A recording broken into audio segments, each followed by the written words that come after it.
वरून मारा चढून असं जर पाणी तिकडे जातो ना सरळ जातोय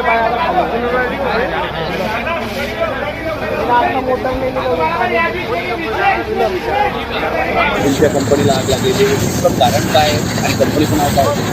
जय इंडस्ट्रीज म्हणून आहे माझं. कूलर लोखंडी प्लास्टिक कूलर बनवायचा माझा व्यवसाय आहे.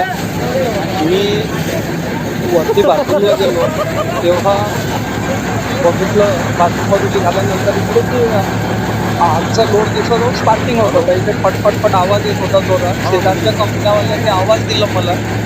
मी नदी घेऊन प्रयत्न केला बुजवायचा. आग एवढी जोरात होती आणि त्याचं एवढं हे होता उष्णता त्याची की उतरून खाली येऊन पडून मी बाहेर आलो. बाकीचे लोकही समोरचे कंपनीवाले बाजूवाले येऊन होते. आम्ही जाऊन पटकन पहिले डीपीमधला फ्यूज स्वतःच काढून घेतला आम्ही की काही दुसरा आणखी होऊ नये, करंट वगैरे उतरू नये बाकी आजूबाजूला. ते काढलं.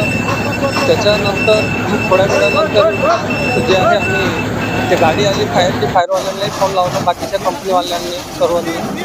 आणि येऊन तेव्हापर्यंत आग एवढी पसरली तिथे आमचा जो ऑफिस आहे तिथे मोटरी आणि कूलरचा स्टॉक ठेवलेला आहे तो पूर्ण जळाला. मध्ये जो स्टॉक करतो आम्ही गोडाऊनमध्ये तो मधलाही साहित्य आपण इथून बघाल तर जळाला. आणि आग हे एवढं जोरात होतं की आपलं सेटर वगैरे हे सर्व गरम होऊन येऊन गेलेले आहे. जेव्हा आग लागली तेव्हा टाकून कर्मचारी नाही, कर्मचारी फक्त 2-3 होते. ते ऑफिसमध्येच होते. बाकी प्रोडक्शन आमचा सध्या बंद आहे. सीझन एंड होतो आहे म्हणून प्रोडक्शन बंद आहे. 3-4 लोकच होते फक्त. जीवितहानी झाली नाही. आम्ही पटकन सर्वांना आवाज देऊन सर्वात पहिले आम्ही सर्वांना बाहेर काढून घेतलं. कंपनीच्या ऑफिसमधून सर्व बाहेर पडून आले. लाईट वगैरे सर्व आम्ही कट केली. नुकसानचं तर आता मी काही सांगू शकत नाही. फक्त करोड रुपयाचा माल इथे पडलेला होता माझा. पण आता सध्या सांगता येणार नाही जेव्हापर्यंत मी पूर्ण बघणार नाही.